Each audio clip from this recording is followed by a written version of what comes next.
Hi friends, இன்றைக்கி white veg pulao எப்படி செய்கிறதுன்னு பார்க்கலாம். தேவையான பொருட்கள்: பட்டை, கிராம்பு, சோம்பு, ஏலக்காய் எல்லாத்தையும் தனியாக எடுத்து வச்சுக்கலாம். கேரட்டு, உருளைக்கிழங்கு, பச்சை பட்டாணி தனியாக எடுத்து வச்சுக்கலாம்.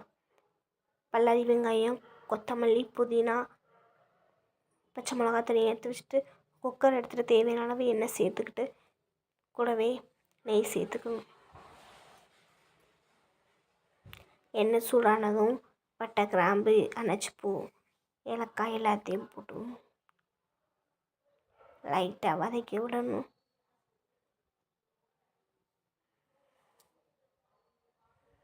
அதுக்கப்புறம் வெங்காயம் சேர்த்துக்கலாம். வெங்காயம் நல்லா பச்சை வாடை போகிற வரைக்கும் நல்லா வதக்கிடணும். கொத்தமல்லி, புதினா, பச்சை மிளகா எல்லாத்தையும் சேர்த்துக்கலாம். நல்லா வதக்கிட்டு தேவையான அளவு உப்பு சேர்த்துக்கோங்க.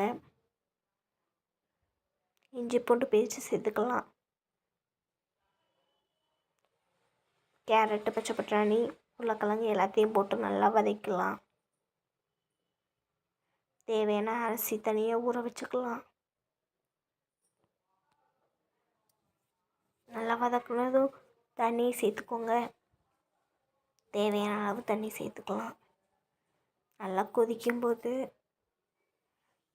அரிசியை சேர்த்துக்கலாம்.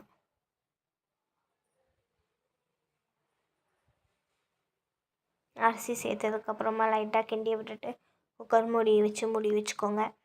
3 விசில் வந்தோடனே ஆஃப் பண்ணிடுங்க. நமக்கு சுவையான வெஜ் ஒயிட் புலாவ் தயார். எப்படி இருக்குன்னு கமெண்டில் சொல்லுங்கள். மறக்காமல் சேனல் சப்ஸ்கிரைப் பண்ணுங்கள், கமெண்ட் பண்ணுங்கள்.